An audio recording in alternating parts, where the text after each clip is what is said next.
Hola, buenas tardes a todos. Lo primero, muchísimas gracias por estar aquí. Bienvenidos a todos.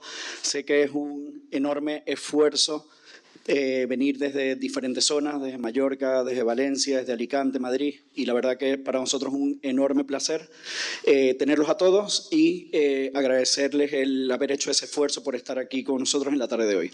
Hoy vamos a compartir algunas experiencias vividas por el grupo de OCD GAMECHANGERS, que ahora Crisi les va a explicar un poco en qué consiste la plataforma.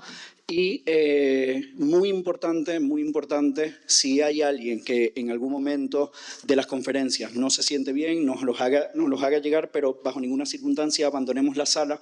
Se puede presentar algún tipo o de disparador o algún tipo de situación, o algún tipo de estímulo, pues nos los hacen llegar y tenemos terapeutas aquí para poder ayudarlos en algún momento dado. Antes de empezar, quiero introducir y presentar a mi equipo de psicólogas y psicólogos. En este caso está Cristina Muñoz. ¿Puedes levantar la mano, Cristina, para que te conozcan? Eso es, Cristina es una de las compañeras de mi equipo. Andrés. Miguel. Hola, buenas tardes. La psicóloga Carmen. Hola. Mónica, que es la chica administrativa, que es la que nos ayuda con todo lo que tiene que ver. Levanta, Mónica. Todo lo que nos ayuda con las agendas, con facturas, etcétera, etcétera. Toda la parte administrativa. Javi, que está en el fondo. Levanta la mano, Javi. Que se encarga de todo lo que es el marketing digital, todo lo que tiene que ver con las redes sociales, Facebook, Instagram. Y Mika, que es el chico que siempre nos ayuda con la parte de los vídeos y es el que graba los vídeos que tanto vemos normalmente pues semana tras semana. Así que este es el equipo que conforma 5 Alejandroibarra.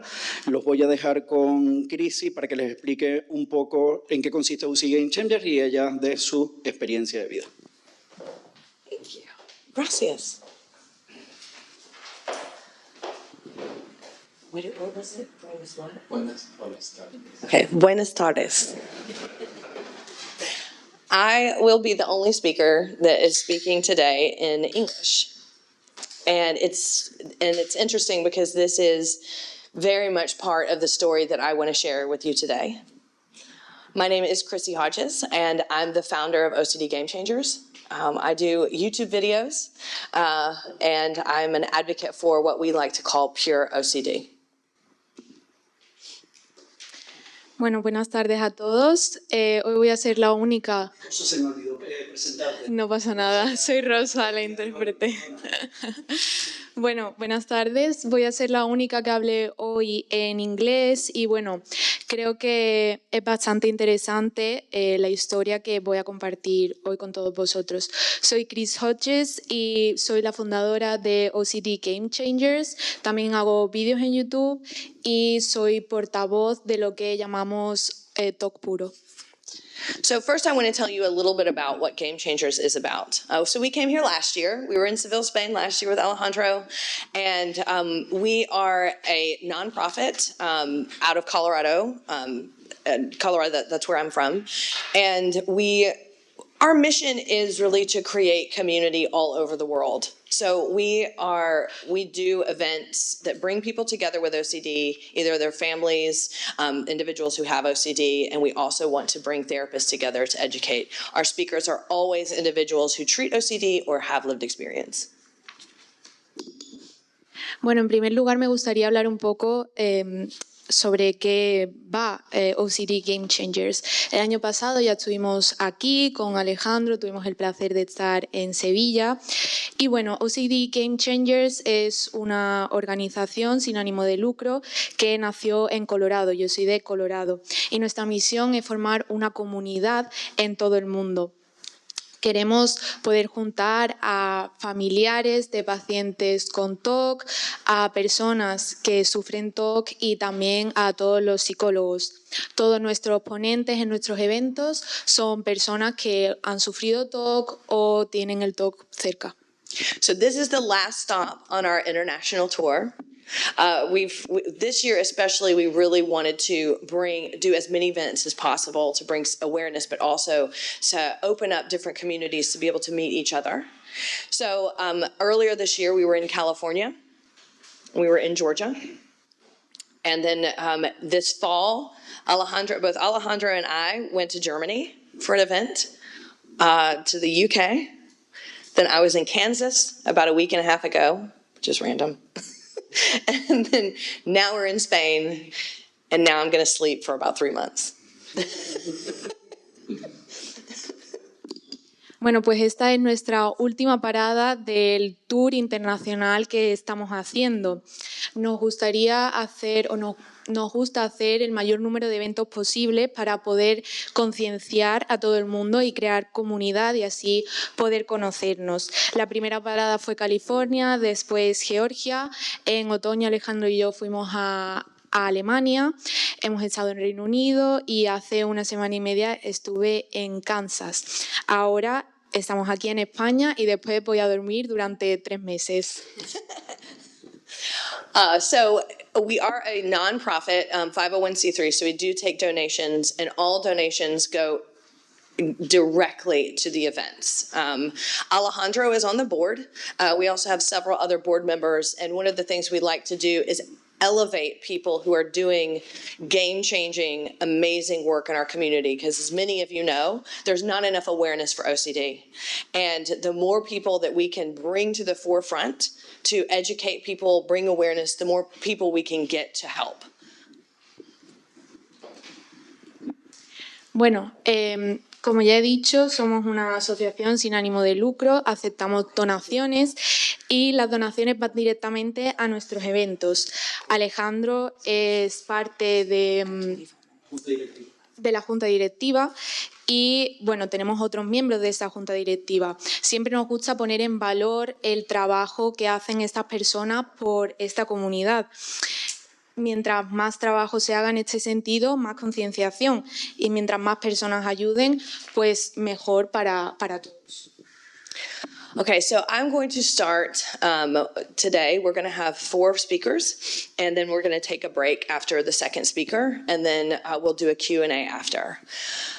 So I was here last year.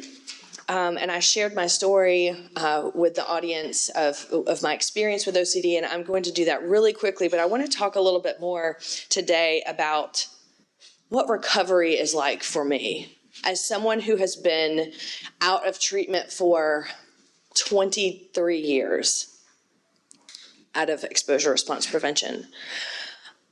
So I'll just stop there and think for a minute. Bueno, me gustaría empezar ya. Hoy vamos a tener 4 ponentes. Vamos a hacer un descanso después del segundo y después una ronda de preguntas y respuestas.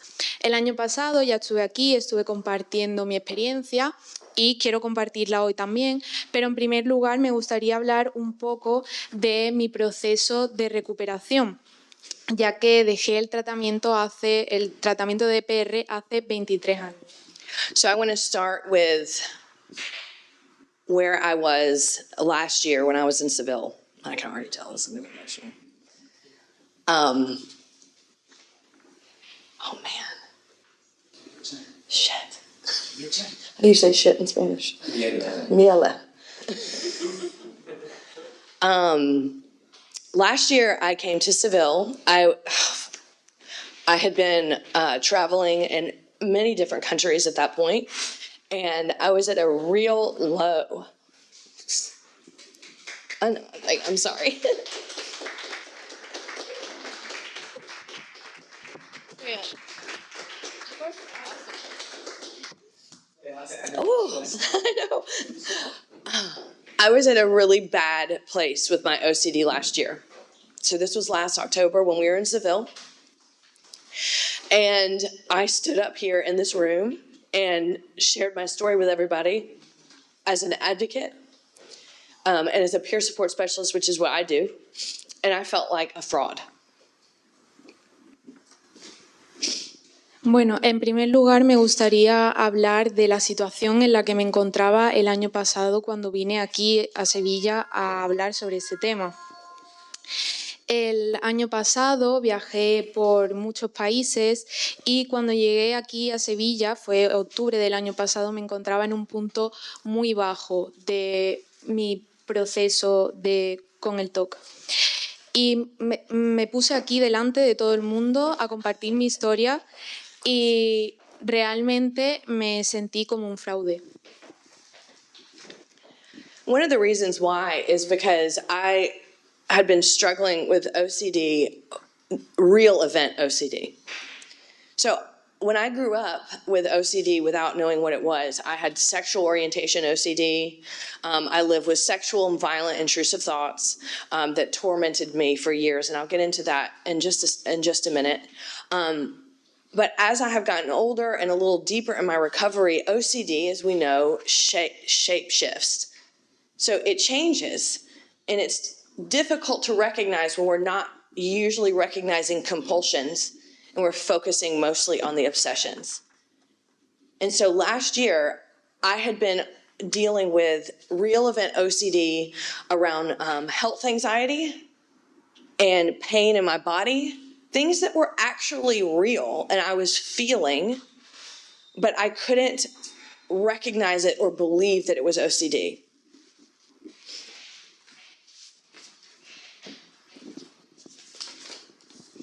Bueno, la razón de todo esto es que llevo mucho tiempo sufriendo de TOC y ahora estoy en un proceso de experimentar TOC de eventos reales.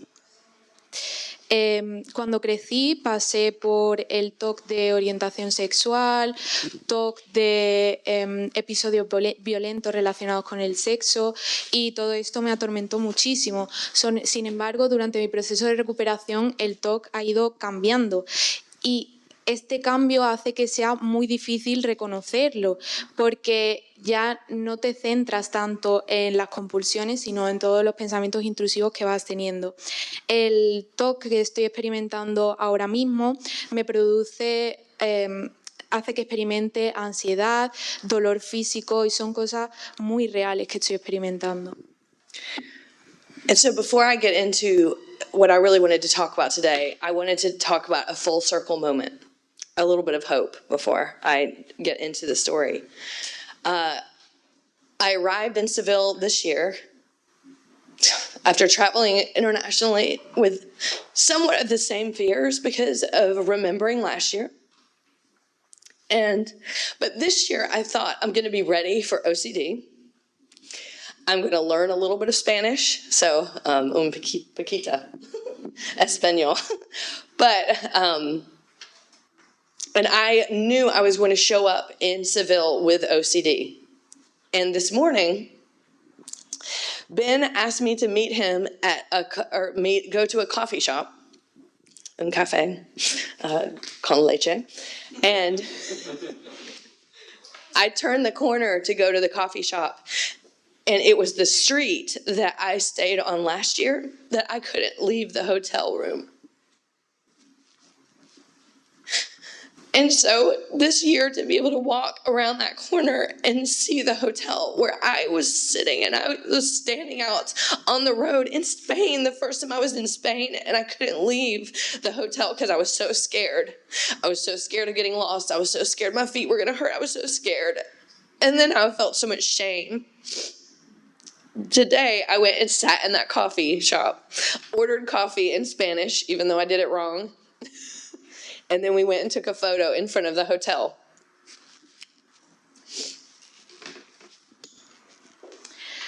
Bueno, antes me gustaría dar un poco de esperanza a toda esta situación y hablar de un círculo que se ha completado este año. Y es que llegué a Sevilla después de haber viajado por un montón de países y llegué con mucho miedo. Pero eso el año pasado. Pero este año me sentía preparada de ir a España, aprender un poquito de español y, bueno, sabía que estaba preparada para hacerlo. Ben me invitó a tomar un café y cuando fui a la dirección y giré la esquina me di cuenta de que era la misma calle en la que había estado el año pasado, donde estaba el hotel en el que me alojaba y de donde no podía salir. Me pasé el año pasado toda mi estancia metida en la habitación, no podía salir, tenía mucho miedo de hacerme daño o de que me pasara cualquier cosa. Y este año he sido capaz de ir a la cafetería en la misma calle donde estaba el hotel, pedir un café en español y hacerme una foto delante del hotel en el que estuve el año pasado. So I just wanted to share that with y'all today as a win over OCD. You can just say that. Bueno, quería compartir esto como una victoria ante el TOC. So today, you're going to hear a couple lived experience stories with OCD, and I'm going to just talk a little bit about that, but then I want to talk about what recovery looks like for me. OCD began for me when I was 8. I had no idea what was going on. It was violent, sexual, intrusive thoughts. I was terrified. I had physical reactions like the groinal. So I really believed what was happening to me was real. And this was back in the 90s when there was no internet. And I was too afraid to tell anyone in my family what was going on. So I kept it a secret for 12 years. Bueno, como ya he dicho, ahora voy a hablar un poco de mi experiencia y de mi proceso de recuperación. Mi historia con el TOC empezó cuando tenía 8 años y no tenía ni idea de lo que me estaba pasando. Tenía pensamientos intrusivos violentos relacionados con el sexo, tenía miedo, también tenía reacciones genitales y todo esto estaba pasando en los años 90 cuando no había internet. Tenía mucho miedo y no era capaz de hablar con mi familia sobre lo que me estaba pasando, así que estuve 12 años sin contar nada. So I actually survived a suicide attempt when I was 20, and I was hospitalized back in 1998. And I was correctly diagnosed with OCD, thank goodness. Was able to get medication, which helped, but then I was also able to access exposure response prevention treatment the next year over the phone with a therapist in New York who, gratefully, I got to do therapy with him and could afford it. And it was successful. And in my mind, I thought, I've had successful therapy. Now life is going to be great. I will never deal with OCD again. As we know, we feel better. We think it's never going to be as bad as it was. And then when it gets really bad, we think, oh no, it's never going to be as good as it once was either. And this was when I began what I like to call the emotional recovery from OCD.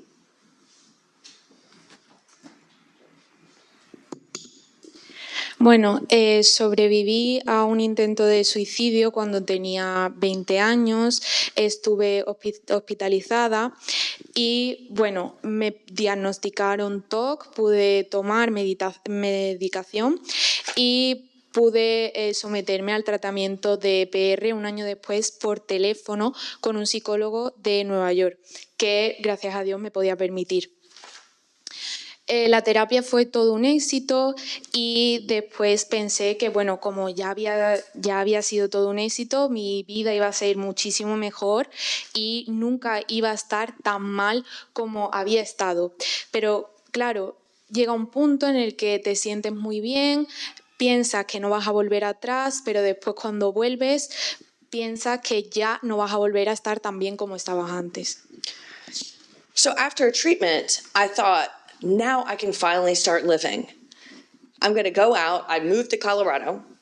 I'm going to go out and live life and everything is going to be great. Because I remembered when OCD was so bad, thinking if only I didn't have these thoughts, life would be fantastic and I would never take a moment for granted. But what I failed to understand was that OCD not only impacts us from a physical and anxiety standpoint in our brain, but it can cause trauma. And it can make us live with so much shame about what we experienced, about the content, about the years that we lose, the milestones that we don't celebrate because we're more worried about intrusive thoughts, the loss of who we are, the loss of who we could be. And I was lost. I thought everybody was ahead of me. I thought that I was behind in life And I didn't think I deserved the life that everybody else had because of the thoughts that I had, because of the trauma I experienced, and I couldn't shake it. And I thought, there must be something wrong with me if I can't enjoy life now that I'm better from OCD, because I thought that I was cured now.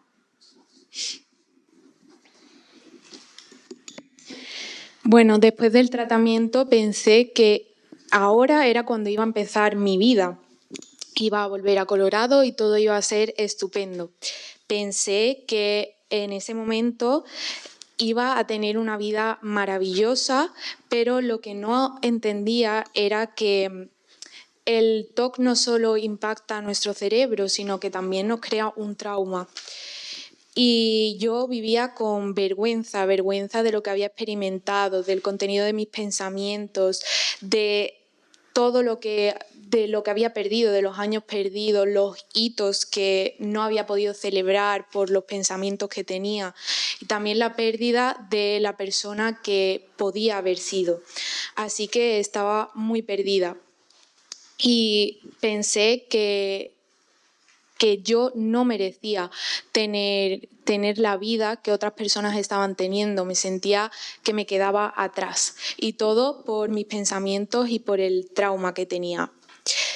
En ese momento pensé que algo no iba bien en mí, porque no podía disfrutar de todo lo que estaba viviendo. So in my 20s, when I thought everybody should be living life to their absolute fullest, I fell into a deep sense of anger. And growing up, I wasn't allowed to be angry in my family. I'm from the South, not that that matters, but in the South in America, anger is bad. And especially as a woman, anger is bad. And so I didn't know how to express any emotion, and I didn't know how to process this great trauma I had just been through with OCD.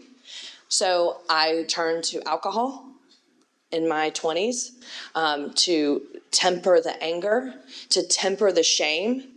But the other thing is, I was better from OCD, but I still didn't want to tell anybody. I didn't want to tell anybody that I'd had pedophilia thoughts, or harm thoughts, or thoughts of selling my soul to the devil, or sexual orientation thoughts. I was so ashamed. How would anybody love me? Who would want to be around me? What would people think? And so in my 20s, I buried myself in alcohol. I was in horrible relationships, and just overall thought, I should be feeling great because I am over OCD. But life almost feels worse.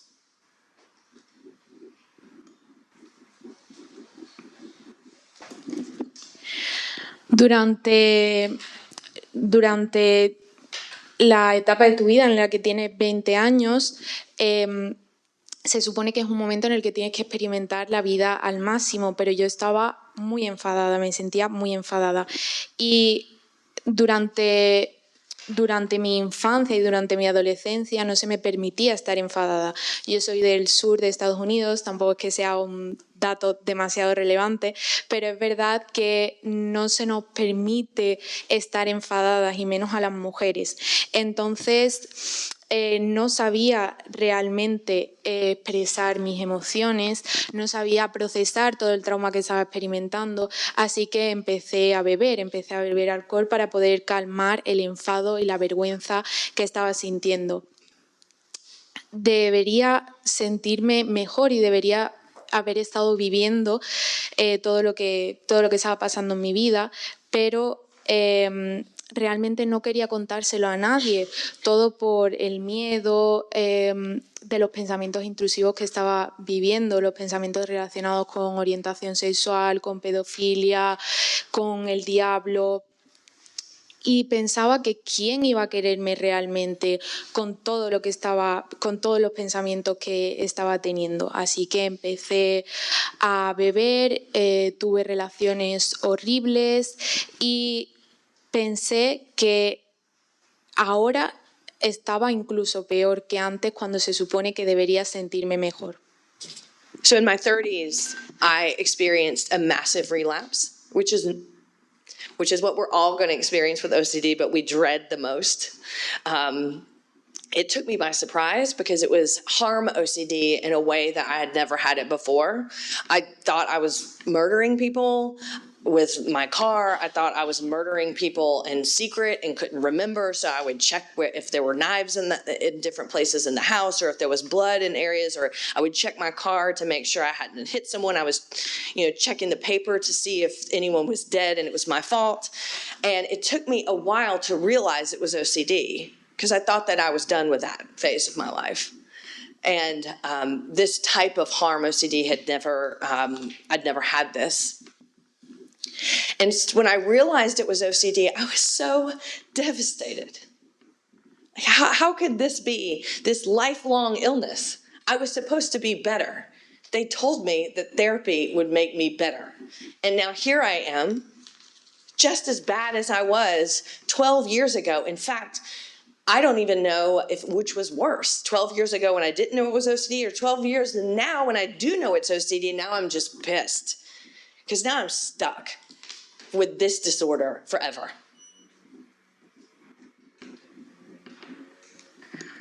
Cuando tenía 30 años tuve una recaída y me sorprendió mucho el ver que lo que estaba experimentando era TOC de daño. Pensaba que estaba matando a gente, que mataba a gente con el coche, que atropellaba a gente, que mataba a gente en secreto, revisaba los cuchillos en mi casa, si había sangre por algún lado, revisaba mi coche, miraba el periódico a ver si había alguna noticia de algún atropello aquel día.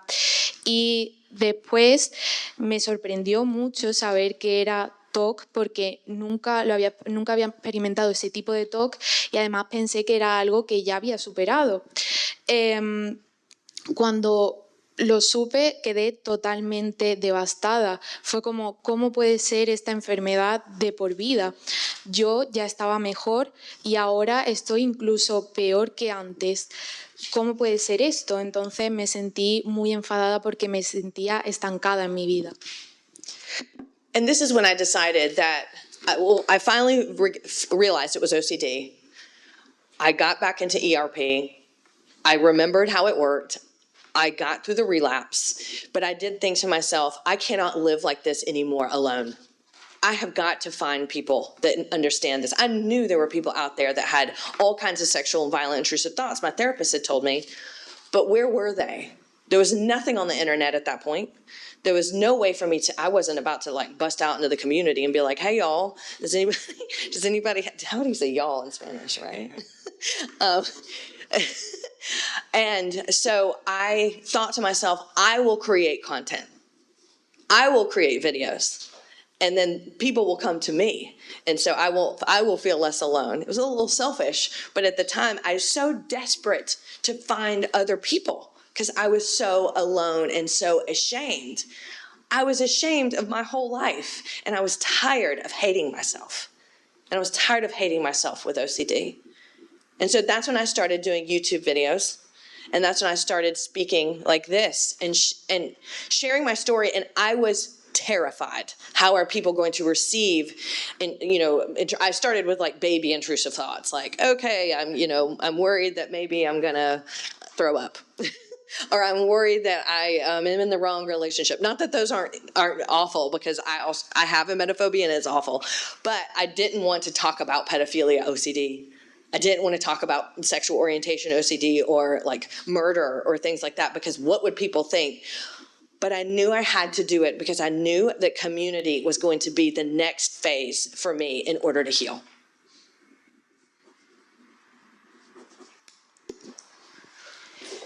En aquel momento decidí volver con el tratamiento de EPR, funcionó, superé mi recaída, pero en aquel momento pensé, ya no puedo vivir más tiempo sola, ya tengo que buscar a personas que me entiendan, porque sé que hay personas que me entienden. Mi psicólogo me lo ha dicho, que hay personas que tienen el mismo tipo de pensamientos intrusivos violentos, relacionados con sexuales, pero ¿dónde la busco? En internet no puedo llegar a cualquiera y decirle, hey, hola, aquí estoy.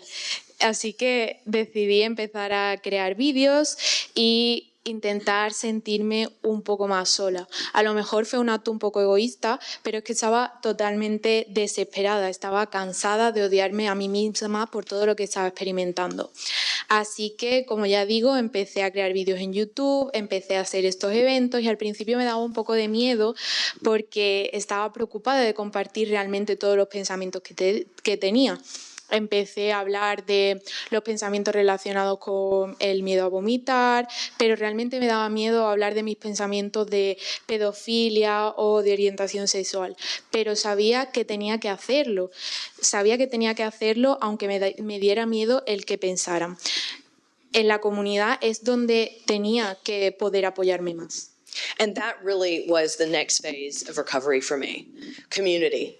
Finding people all around the world that shared the same intrusive thoughts, that shared the same experience that I had. There was something healing about knowing that I'm not alone, about knowing that I'm not an alien, that I'm not some monster walking on this earth by myself. So finding other people and having the same things happen, the same thoughts and the same, well, maybe it's not really OCD, the same secondary fears was so healing for me. And that's what I have been doing for the past almost 10 years.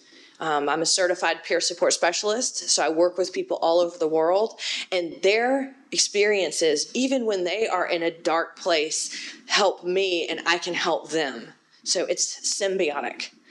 We help each other know that we're not alone and knowing that we're not bad people because we have this disorder.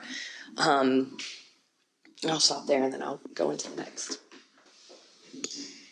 Y esa fue mi siguiente fase de recuperación, fue apoyarme en la comunidad, buscar a personas que habían vivido las mismas experiencias que yo, y esto fue muy sanador, el saber que no estaba sola, que no era un monstruo o un extraterrestre y que, como ya digo, había personas en todas partes del mundo, igual que yo, que tenían los mismos pensamientos y los mismos miedos. Y esto es lo que llevo haciendo durante 10 años. Soy especialista certificada en grupos de apoyo y trabajo con personas de todo el mundo. Es un trabajo simbiótico porque nos ayudamos mutuamente. Ellos saben que no están solos, yo también lo sé, y sabemos que no somos malas personas por todo lo que estamos experimentando. So in doing this and working with people, I have been able to dig very deep into recovery in a way that I never thought was possible from an emotionally healing perspective. But one of the bigger challenges for me in the last couple years has really been to try to find out what recovery is for me. It's easy to look on the internet and look at advocates and accounts and people saying, well, this is what recovery is like, and this is what my life is like with OCD. But when you're struggling, and when I'm struggling, and I'm doing advocacy too, when I look at these accounts, I think, what is wrong with me? I still have OCD. Just like last year in Seville. It came with me, it showed up, and it was debilitating. So what am I doing wrong? Why is my recovery not as good as everybody else's?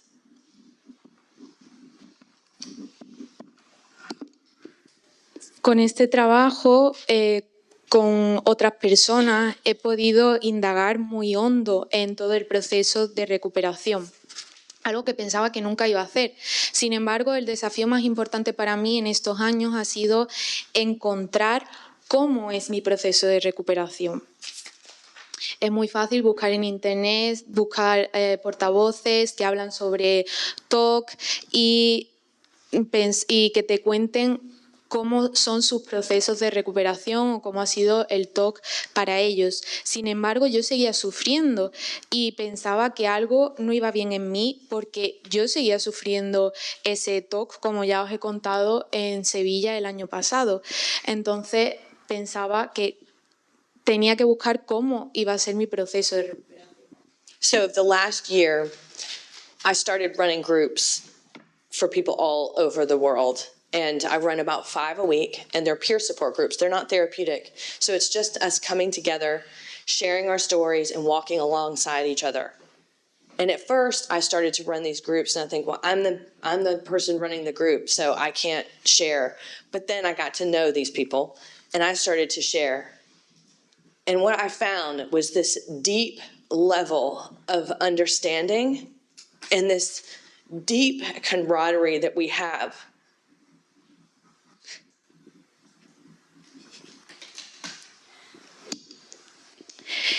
El año pasado empecé un grupo de apoyo para personas de todo el mundo.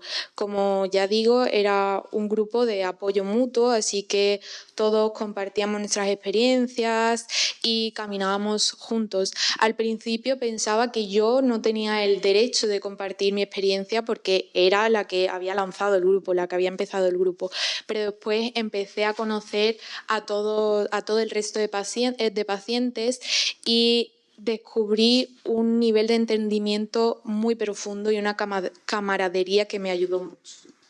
Lo siento. I think that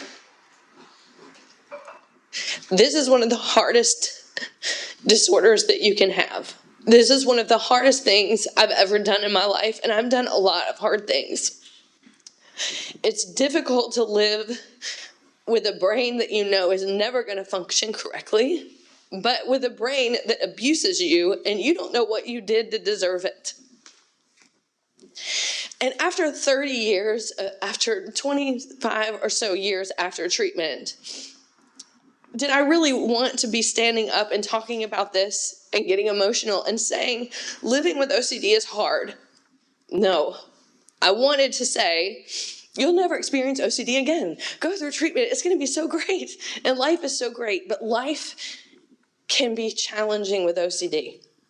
I'm not saying that to not give you hope. I'm saying that so when you struggle, you know that there isn't some finish line that you just haven't crossed yet.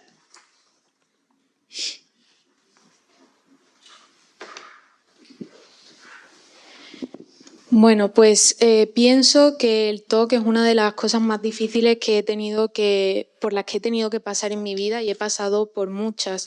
Es muy difícil vivir con un cerebro que no te permite funcionar y que no sabes realmente qué has hecho para merecerlo. Después de 20 años de terapia, realmente quiero ponerme aquí delante de ustedes y decir que el TOC es algo tan duro.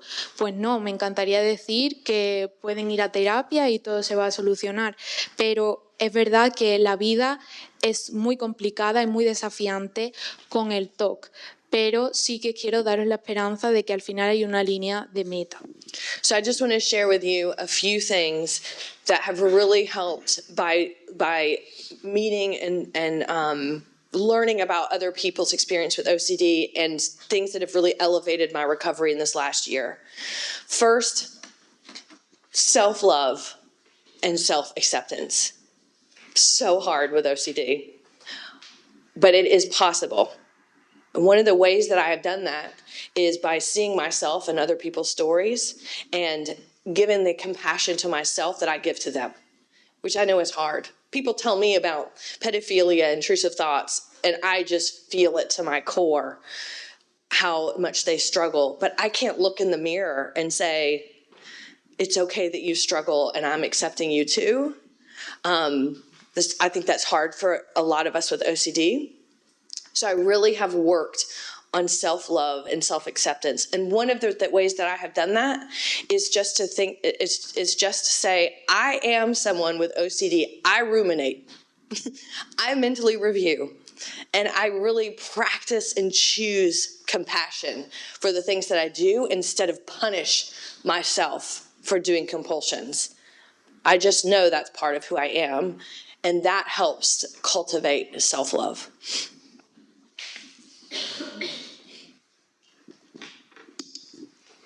Bueno, me gustaría compartir ahora algunas de las cosas que me han ayudado en mi proceso de recuperación y que he aprendido del trabajo con otras personas. En primer lugar es el amor propio y la aceptación propia, y es muy difícil cuando experimentas TOC, pero es algo posible. Es el reconocimiento en otros, ver en otros lo que tú estás experimentando y ser capaces de darle la compasión que tú también te mereces. Escucho a personas hablar sobre sus pensamientos intrusivos relacionados con la pedofilia y sé lo difícil que es y encuentro el entendimiento en ellos.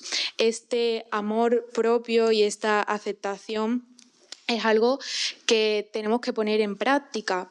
Yo elijo ser compasiva conmigo misma y no castigarme continuamente por las compulsiones. Es algo que tengo que aceptar y decir, pues soy así. The second thing is acceptance. And we hear a lot of things about acceptance that make it sound cutesy and easy and fun. If I accept that everything's going to be great. I have found that once I see acceptance for what it is, that it has helped me. Acceptance day to day is, today is a hard day, and I'm going to accept that. I'm not going to fight it. Acceptance always seems like if you could only accept, you'd be better. Actually, acceptance is seeing things for what it is and getting as comfortable as you can in that, which brings me to the next level of acceptance that has helped me tremendously, radical acceptance. Radical acceptance is, I am Chrissy, I have OCD, I will have OCD, and I'm not going to fight who that is, who I am with OCD. I'm going to try to accept every day the best that I can, but the radical acceptance piece is I can still live a life with OCD and radically accept that that's who I am. I don't have to be any different. Some days are going to be hard, and some days like today are going to be awesome. But that is life, and it is life with OCD.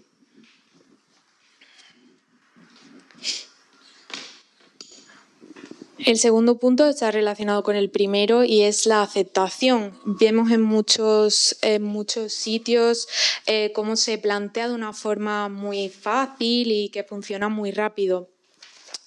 Yo he descubierto que la aceptación es algo que me ayuda mucho. Es aceptar que un día es duro y ya está, y no oponerse a ello.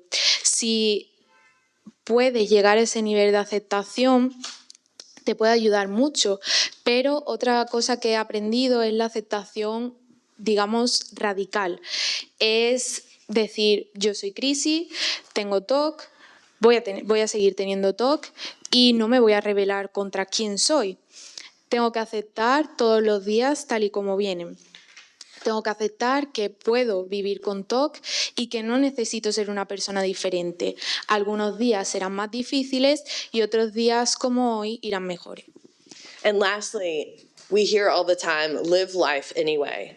But OCD can make us feel like we can't live life, that we can't get up and we can't get out the door. And that's what I wanted to end with. Last year, I couldn't get out of the hotel room. I had to, because I had to come and speak. And it made me feel so awful, and it made me feel like I didn't belong. 1 year later, I worked really hard on that on that theme of OCD and how it was impacting me. I worked really hard on self-love and self-acceptance. And I am not standing up here today and saying that every day is perfect and that I'm great with OCD. What I'm standing here up here today to say is I fight every day. And some days are harder than others. But recovery for me is a lifelong journey of discovery of how to make OCD better. There is no quick fix. There is no key phrase that's going to make it go away. But I've had other types of therapy that have helped. I have done trauma therapy outside of OCD that has helped. Never stop getting better from OCD because it is a lifelong experience, but it doesn't have to be bad every single day. We are here as a community to walk alongside each other in different countries, having the same experience. And I just want you to know that you're not alone and that things can get better and you can be better.